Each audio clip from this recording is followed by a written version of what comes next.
Football ফ্যানদের জন্য দুঃসংবাদ, বাতিল হলো স্পেন ও আর্জেন্টিনার মধ্যকাল বহুল প্রতীক্ষিত ফিনালিসিমা। ২৭ মার্চ কাতারে অনুষ্ঠিত হওয়ার কথা ছিল ম্যাচটি, তবে তা মধ্যপ্রাচ্যের যুদ্ধ পরিস্থিতির কারণে বিকল্প ভেন্যু খুঁজতে হয় দুই দলকে।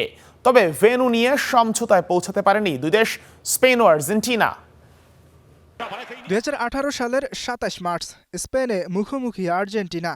মাদ্রিদের মেট্রোপলিতানো স্টেডিয়ামে ভয়াবহ ৯০ মিনিট পার করল আলবিসেলেস্তারা। মেসিবিহীন আর্জেন্টিনাকে ৬-১ গোলে বিধ্বস্ত করল স্পেন। সেই ভরাডুবির পর ইউরোপিয়ান জায়ান্টদের মুখোমুখি হয়নি আর্জেন্টিনা। তবে বিশ্ব চ্যাম্পিয়নদের হাতে সুযোগ এসেছিল স্পেনের বিপক্ষে প্রতিশোধ নেয়ার, কিন্তু ইরান ইসরায়েল যুদ্ধে তা ভেস্তে গেল। ২০২৪ ইউরোজয়ী স্পেন এবং কোপা আমেরিকা জয়ী আর্জেন্টিনার মধ্যকার ফিনালিসিমা অনুষ্ঠিত হবার কথা ছিল ২৭ মার্চ কাতারে। তবে মধ্যপ্রাচ্যের যুদ্ধ পরিস্থিতির কারণে কাতারে ম্যাচটি আয়োজন করা সম্ভব হচ্ছিল না।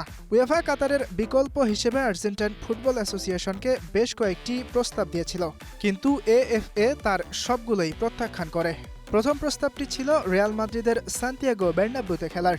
আর্জেন্টিনা তাতে রাজি হয়নি। এরপর ইউয়েফা ২ লেগের লড়াইয়ের প্রস্তাব দেয়, যার প্রথম লেগ ২৭ মার্চ মাদ্রিদে এবং দ্বিতীয় লেগ ২০২৮ সালের ইউরো ও কোপা আমেরিকার আগে কোনো এক সময় বুয়েনোস আইরেসে অনুষ্ঠিত হবে। এই প্রস্তাবও ফিরিয়ে দেয় আর্জেন্টিনা। সবশেষে ইউয়েফা ২৭ বা ৩০ মার্চ ইউরোপের অন্য কোনো নিরপেক্ষ ভেন্যুতে এক ম্যাচ খেলার প্রস্তাব দেয়। সেই প্রস্তাবেও রাজি হয়নি আর্জেন্টিনা। কোনো সমঝোতা না হওয়ায় শেষ পর্যন্ত ফিনালিসিমা বাতিল করে ইউয়েফা।